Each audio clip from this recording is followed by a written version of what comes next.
మమ్మీకి ఇష్టం one part, డాడీకి ఇష్టం వన్ పార్ట్, పింకీకి ఇష్టం వన్ పార్ట్, అందరికి ఇష్టం వన్ పార్ట్.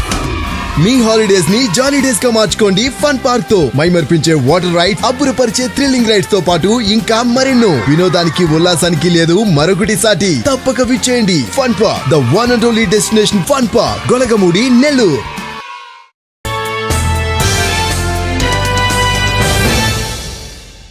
గతంలో ఎన్నడూ లేని విధంగా రాష్ట్రంలోనే నెల్లూరు జిల్లా రాజకీయాలు చాలా హుందాతనంగా ఉండేవి.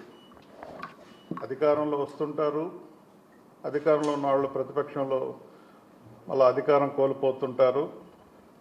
కానీ రాజకీయాలు చాలా హుందాతనంగా, నెల్లూరు అంటేనే హుందాతనమైన రాజకీయాలకు ప్రతీకగా రాష్ట్రంలో చెప్పుకునేవాళ్ళు. గత 7-8 రోజులుగా మన జిల్లా రాజకీయాలు చూస్తుంటే ఏ రకంగా టార్గెట్ పెట్టి, అక్రమైన కేసులు పెట్టి, నిరాధారంగా ఏ ఆధారం లేకుండా నిరాధారంగా కేసులు పెట్టి ఏ రకంగా వేధించాలి, టార్గెట్ చేసిన వాళ్ళని చూసి భయక్రాంతులైపోయి ఎవరు కూడా ముందుకు రాకూడదు, ప్రభుత్వాన్ని విమర్శించకూడదు అనే దృక్పథంతో ఇంత ధమరకాండ చేయడం అనేది కరెక్ట్ కాదు. మా ప్రీతం నాయకులు జగన్మోహన్ రెడ్డి గారు పరిపాలన అనేది కులం లేదు, మతం లేదు, అదే రకంగా రాజకీయం లేదు అన్నట్టుగా ప్రవర్తించారు. మరి ఈరోజు చూస్తుంటే కేవలం దోచుకోవడం, టార్గెట్ చేయడం, అడ్డం వస్తుంటే అక్రమైన కేసులు పెట్టడం. మీరు గమనించుంటారు, గోవర్ధన్ రెడ్డి గారు జిల్లా పార్టీ బాధ్యతలు తీసుకున్న తర్వాత ఆయన అనుభవంతో పార్టీని ఎంత ముందుకు తీసుకెళ్తున్నారు. ప్రతి ప్రోగ్రాం కూడా చక్కగా ఆర్గనైజేషన్ చేసుకుంటూ ప్రతి ప్రోగ్రాం కూడా స్టేట్లోనే ఒక మంచి స్థాయికి గుర్తింపు దగ్గర విధంగా మరి ప్రతి ప్రోగ్రాం కూడా తీసుకురావడం జరిగింది. ఉమ్మడి ప్రభుత్వం మరి ఆయన టార్గెట్ చేయడం మొదలుపెట్టారు. ఎవరో నిరాధారంగా ఒక స్టేట్మెంట్ ఇస్తే దాన్ని తీసుకొని వచ్చి మరి కేసులు కట్టడం, 4వ ముద్దాయిగా ఆయన చేర్చడం, దాని మీద కోర్టుని ఆశ్రయించి ముందుకెళ్తుంటే ఆయన ఎట్లయినా ఇబ్బంది పెట్టాలని ఎంత జిగజారుతనంతో అక్రమంగా అట్రాసిటీ కేసు పెట్టడం అనేది చాలా దురదృష్టకరం. సుప్రీంకోర్టు లేటెస్ట్గానే చెప్పింది, అట్రాసిటీ కేసులన్నీ కూడా పక్కదారిని పడుతున్నాయి, పక్కా ఆధారాలు ఉంటే తప్ప వీటిని మూవ్ చేయొద్దని చెప్పేసి ఒక హెచ్చరిక కూడా చేయడం జరిగింది సుప్రీంకోర్టు లేటెస్ట్గా.